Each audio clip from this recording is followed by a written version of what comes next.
How's it going, guys? Miguel here from CFS Recovery. I'm super excited because in this video, I am bringing on a special guest, Raelynn. She runs an amazing YouTube channel sharing lots of positivity about people who have recovered with CFS. And actually, I had the privilege of being on her channel not too long ago when I first started this channel. So, first off, I want to say thank you so much for allowing me to come on your channel and share my story back when I first had like two or 300 subscribers. But just to give you guys an idea, if you don't know Raelynn yet, which I'm sure most of you do, she developed CFS when she was about 30 years old. She dealt with it for about 10 years. And prior to CFS, she was go, go, go, traveling, vacations, work, running 10 kilometers at a time. And it just really hit her hard. So she is now the author of Finding Freedom. She spreads a lot of positivity and inspiration to people in the community. But without further ado, why don't you just introduce yourself, Raelynn? Hey, thank you, Miguel. It's exciting to be on your channel, and it was such an honor to have you on my channel way back whenever that first was. Your story is so incredible and so moving, and since you being on my channel, so many people have reached out to me saying how helpful they found it. So, yeah, it's really exciting to be able to now be here chatting with you. Yeah, awesome. Likewise, likewise. So maybe just give us a rundown for people who don't know your story.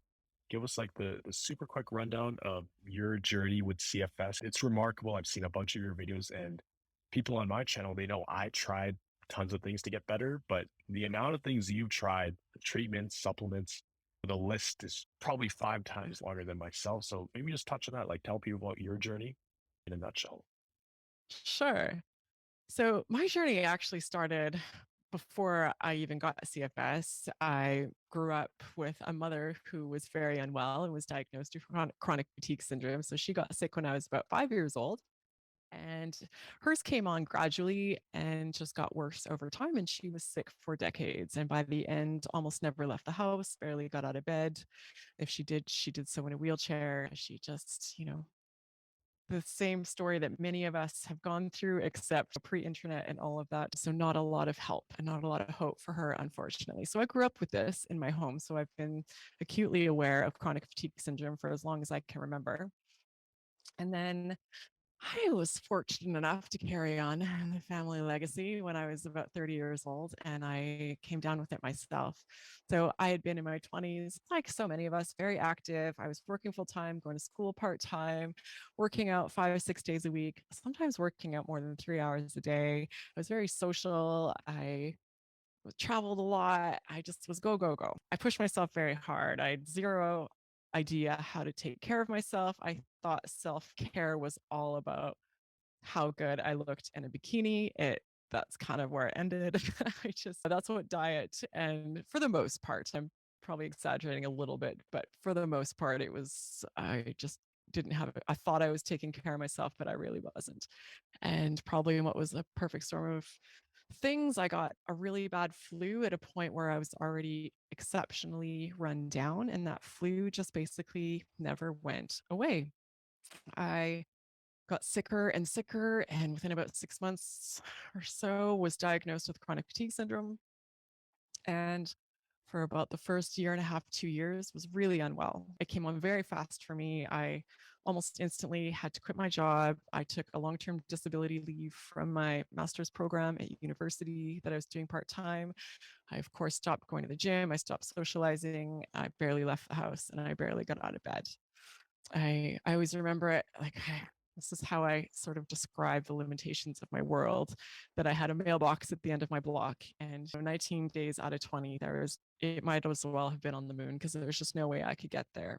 So I was just really, really weak. And despite having grown up with it, or having grown up with a mother with this, I always refused to believe that it would happen to me. So in the beginning, I was in denial that this is what I had. I wanted it to be anything but it turns out there was no denying. I had all the classic symptoms, the severe fatigue and post-exertional malaise and body aches and cognitive functions, brain fog. It's just all the classic stuff. And For the first couple of years, I spent tens of thousands of dollars. I was taking about 100 pills a day, supplements and prescriptions combined, all at the recommendation of my integrative medicine doctor. I did every therapy that you can think of, just everything. How no matter how like mainstream or off the wall, I could spend 10 minutes just going through them all, but just put in the comments, name one. I challenge you and I'll say, yes, I did that. You beat me. You beat my high score for sure. Oh, it was just nuts. This was more than 10 years ago, 13 or something years ago now. So there's probably new stuff that's out there that I haven't tried. But back then, whatever was available, I did it. Spent every dollar I had, went into debt. And I did in that first about 2 years recover some. I used to say I recovered 50%, but now looking back, that sounds like a lot because I tried going back to work 3 days a week for 4 hours and I couldn't do it. It was impossible. I would have to lay down on my desk and take naps. So that I think it just felt like 50% because it was at least I could get out of bed and I could go places. Yeah. So I got to a point where I sort of gave up on recovery for a while because I tried everything. I really didn't know what else to try. I'd done it all and I figured this is as far as I'm going to get. So for a few years I just focused on surviving and I had to take a break from that recovery bubble too because 100% of my being was going into recovery and I was miserable. I was severely depressed and I just had to figure out how to be happy again. So for a few years, I just kind of lived, and every single day was a struggle. Every day was hard. I crashed all the time. I was forever using more energy than I had, having all these symptom flares, forever trying to hide from the world how sick I was and pretend that I was okay. Forever, every single day, figuring out how I'm going to manage my energy, when I'm going to get those naps in. But yeah, until I got to a point where I realized I couldn't keep living that way, where every single day was so hard. And I was fortunate that I had an opportunity to go all in on focusing on my recovery. I met my boyfriend, now husband, Jeffrey, and he offered to support us financially and in every way. And so I put together my own kind of recovery program of sorts from the things that I'd learned or seen over the years that had shown promise, but I'd never had the ability to invest in that because everything I had energy wise just went into surviving. So now that I had this chance to get serious, I did. And my hope was that it would take about a year. I say it was probably close to 2 years before I was fully recovered, but I did get there. And for me, it was a combination of things like managing my gut health, like my gut was in terrible shape. So I changed my diet. I went to a plant-based diet for a couple of years, which really seemed to help me. I ate a lot of fermented foods with probiotics to help rebuild my gut. And I worked on a very gradual exercise program, starting with 1 minute every day or every second day of just very gentle movement. And every week or 2 weeks, I'd add on another minute. And I worked on supporting my body's own natural ability to heal, like the lymphatic system. I was doing massages and hot cold shower therapy and just focusing on a lot of the basics, like getting sunshine, doing everything I could to get sleep, even though my sleep was horrendous, and working on my mental health, therapy, journaling, meditation, and just managing my stress. So it was a lot and it was an iterative process where I had to kind of keep tweaking and learning as I went. But eventually I got back to a place where I am now, where I'm working full time, working out 5 days a week. I can work out as hard as I want and I'm completely fine. I travel, I work way too many hours. I do this YouTube channel and everything else in addition to my full-time job, but there seem to be no limits to what my body, I'm sure there are, but because I get asked a lot, like, are you really recovered? I'm like, yeah, I feel like by every test imaginable, I'm fully back. So yeah, Oh yeah. that's kind of it Yeah. in a nutshell. Yeah. And for all you people watching this right now, she goes into much more detail on the videos in her channel, like her story of how she traveled and tried all these different things. I would highly recommend to watch that. I will put a link right up here. Um, it's amazing to see how many things you actually tried and just to have that fighter spirit inside that, like that thriver spirit of you were not willing to give up. You would do literally whatever it took to get better. Were there times in your recovery where this might be a rhetorical question, but where you did doubt your recovery? or had a lot of these doubts and thinking that you would never get better? Because people see you right now and Yeah. they're like, wow, you live an awesome life. You're energetic, you're vibrant, you radiate this positive energy, but the Raelynn today probably would look very different from the Raelynn 10 years ago. Yeah, I had throughout that time, for the most part, I hung on to this determination to get fully past this before I even knew it was possible, before I'd ever even heard of a single person getting past it. I was determined that this was not going to be my life. This wouldn't be it. That being said, oh yeah, I struggled. I really struggled. I had many moments over the years where I was very hopeless and severely depressed and had thoughts of taking my own life on a couple different occasions during my journey because it's hard. It's when you've tried so many things and when you've been suffering so long. And I think anyone going through this will get this, that it's never about not wanting to live or not wanting to try anymore. It's just feeling like you have nothing left to devote to the struggle and feeling like you can't, you want the suffering. This, like, I felt like I was on this cycle, this loop of just suffering that I was never going to get out of. And I just wanted the suffering to stop. And I was just exhausted. I was physically exhausted. I was mentally exhausted. And I would just reach points where I'm like, I can't Yeah, do this anymore.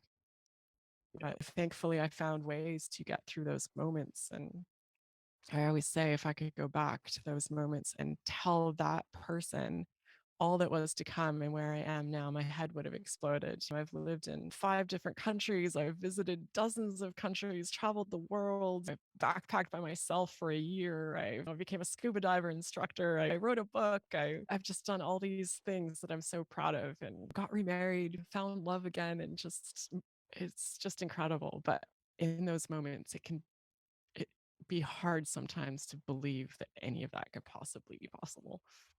It's just so epic hearing you describe all those things because, you know, at your lowest points, never even in your wildest dreams would you think that was even on the table. Because I know what it's like to feel like you're on your final chapter. You're like, how can there be life after this? I'm so broken. I'm so deep in the hole.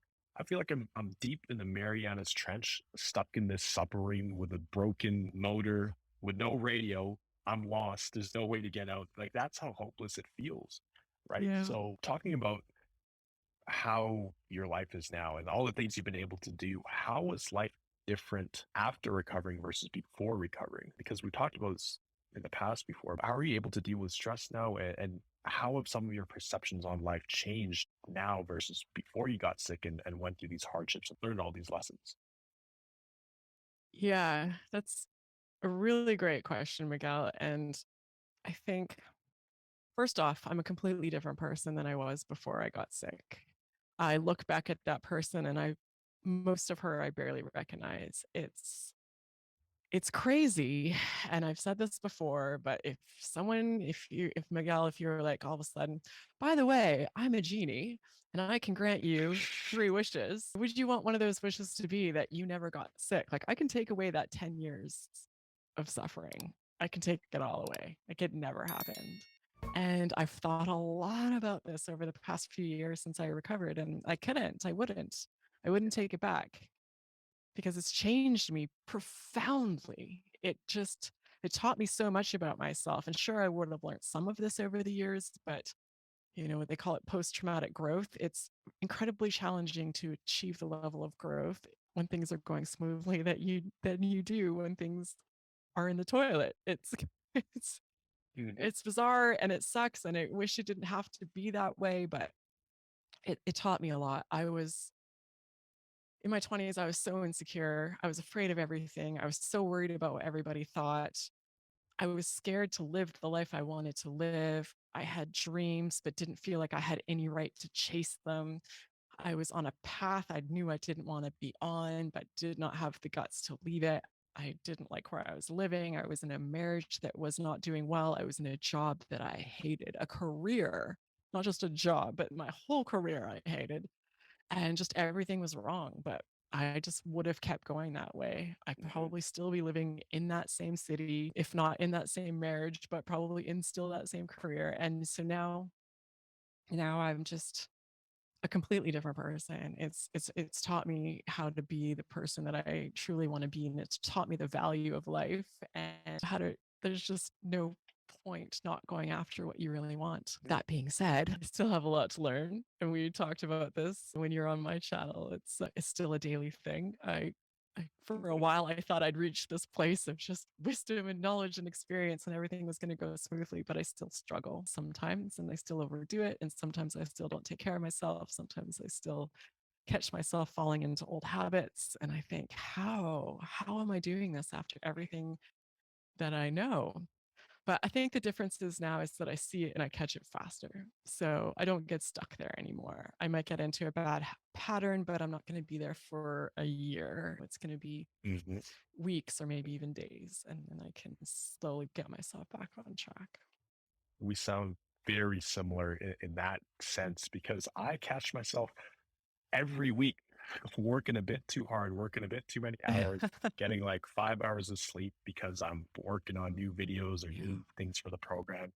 And then I have to be aware and just catch myself. And I'm like, whoa, whoa, Miguel, if you sustain this, you will end up bedridden. So I'll push Yeah. myself, but only for a few days at a time. But I know my limits. I know to pull back. I know when to take my foot off the gas pedal. So I think that's definitely something I learned too is that awareness of Yeah. knowing your limits, but playing within it. Just like that saying they have with the lottery, know your limits, play within it. Yeah.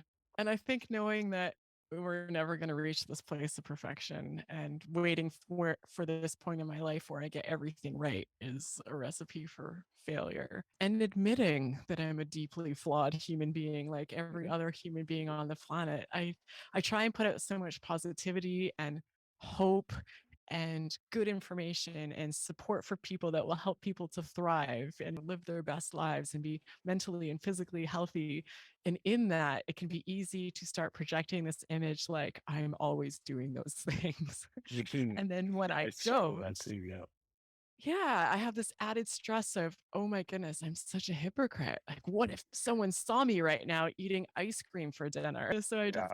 it's been a process. It's been a journey of just being more honest with myself that I'm not perfect, being more honest with you guys. I'm sure none of you thought I was perfect, but I had that in my head, like, oh my goodness. Yeah. Yeah. Yeah. Yeah, for me, I was thinking the same things. That's why I started vlogging, and I'm putting out a vlog like every couple weeks. But I'm showing people like as soon as I wake up in the morning, I pick up the camera. Like I don't even Yeah. get out of bed. I get the camera or Oh, myself, and wow. I'm like, guys, I don't want to get up. I feel brutal. Like I wish I could sleep in here another 4 hours. And like it just shows the reality. Like even when you're normal, like Yeah. there are days when, yeah, you don't jump out of bed with energy. You want to sit around and do nothing, or you feel more tired, but you have the ability to go and do stuff now. Like, it gets to the point where now you actually have a choice. Like when you're sick, you don't really have a choice. Sometimes you have to stay in bed, Yeah. but Yeah. we feel tired. We're normal people. We get stressed out.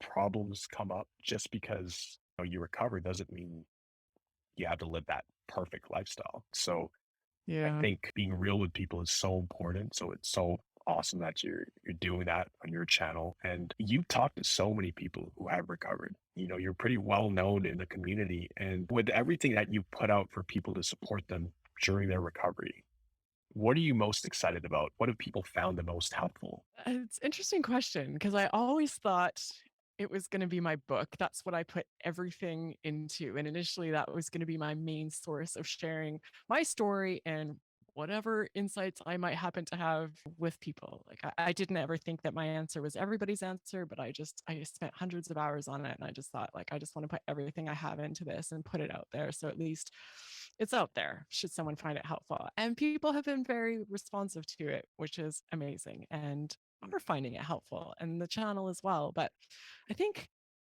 the thing that I'm most proud of is recently I put out a Skillshare course. And for people who aren't aware of Skillshare, it's just an online platform like Udemy or all these different options that are out there where they have different courses and you can sign up by a subscription option month by month. It's really quite cheap, reasonable priced. And I worked really hard on this course and I spent a better part of a year putting it together. And it's not a course, me telling you how to recover. I still don't think that I have that answer for people because I'm learning in the more people I talk to that there are so many different pieces of the puzzle and people need to find their own what works for them. But what this course is, it's called Lifestyle Pacing Tools for Optimizing Your Energy and Achieving Your Goals.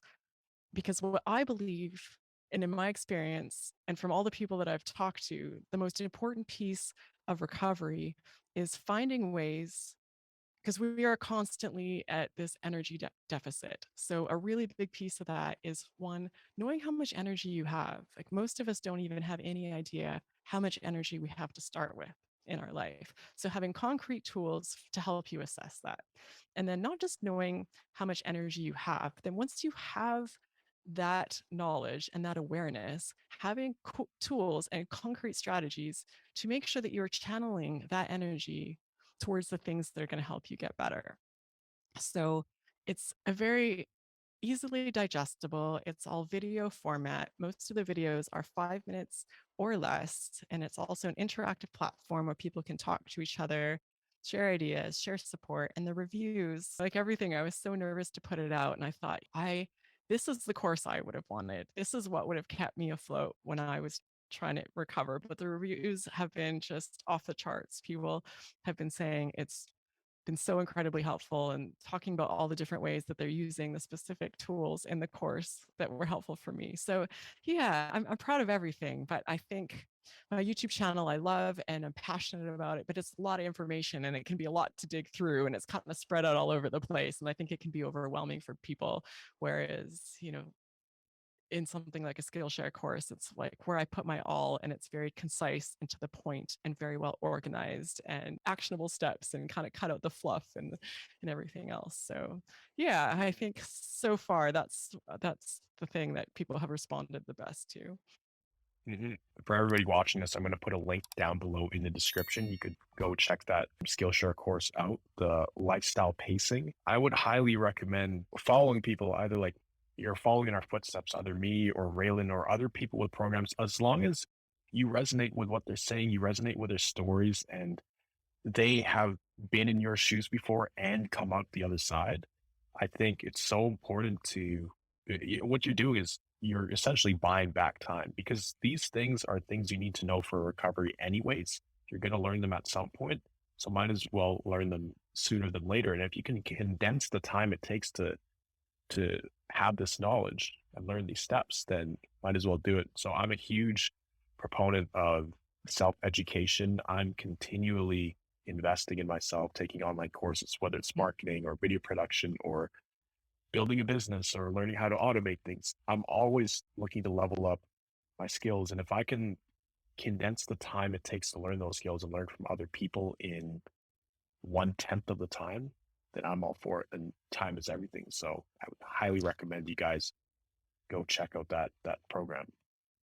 Yeah, I appreciate that. And the reason I chose Skillshare, this specific platform, is because I know people are strapped for money. It's very difficult. So with the link that I'll give you that you'll share, it's an affiliate link, but people who use it can do the course for 30 days for free. And most people say that they can easily do the course within the 30 days. So you can do I'll make a small commission, but you can do the course at no cost to yourself. So I feel like it's a good way to get information out there for people that's easily accessible. Yeah, absolutely. And I think that's huge. Just being able to offer that 30 days for free. If it works for you, you can Mm. choose to continue or not. I think that just shows the confidence Raelynn has in the program. Same confidence I've in Recovery Jumpstart as well. We have a 30-day money back guarantee because the last thing we want to do is we've been in your shoes before. We know what it's like to throw Yeah. money at things and Yes. not really get a return. So we don't want to be those people who you Yeah. have on the radar of like, oh, that person didn't help me. So Yeah. in terms of your book, because I just finished writing my book as well. You go in depth in your story. What was it like writing that book? Did it bring a lot of emotions to the surface? How long did it take you to write it? Like, how deep did you go into it?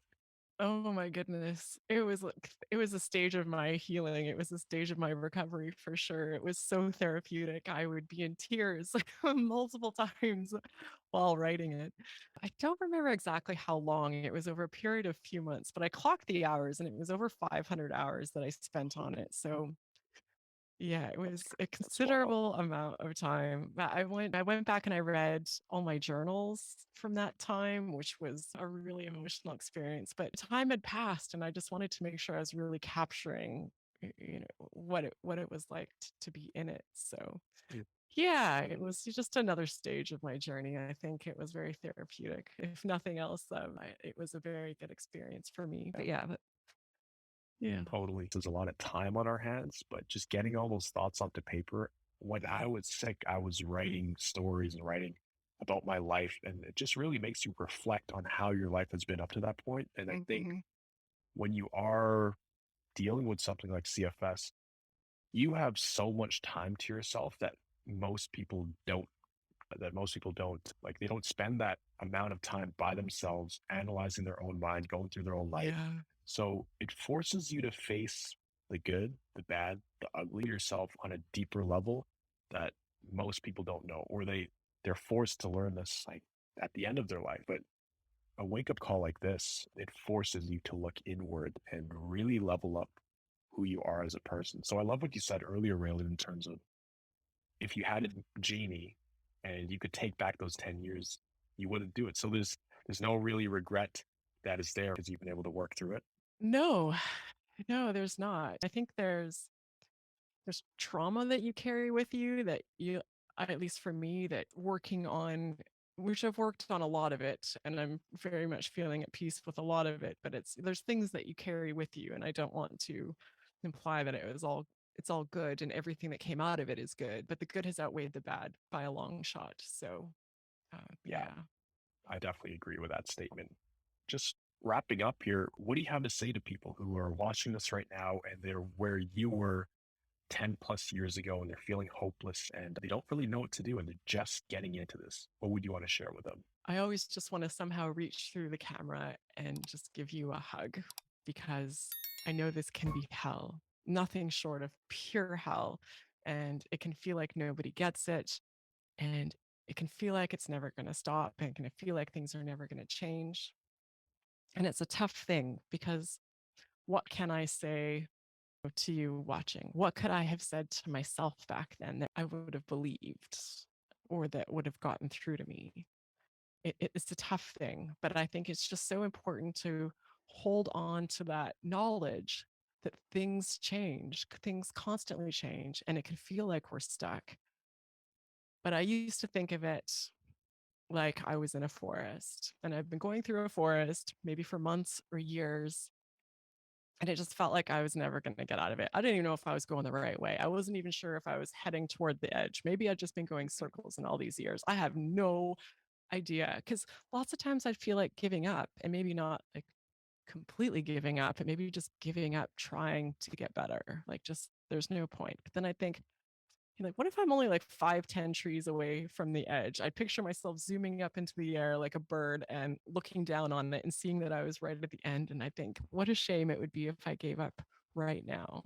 So you don't know where you are in your journey, is my point. And you could be so much closer than you think to getting past this. And whatever you got to do to shape your environment and make yourself find hope and stay inspired and be compassionate to yourself and be kind and find ways to keep picking yourself back up, believing in yourself, believing in your recovery, and searching for your answers. Just do whatever you have to do to keep yourself in this space. Because I do believe, after all the people I've interviewed who have recovered, that there is hope for everybody. So I think there's hope for you too. So just keep at it. And like, I end most of my videos saying, like, keep going. You have totally got this. You're stronger than you think you are, and you've got this.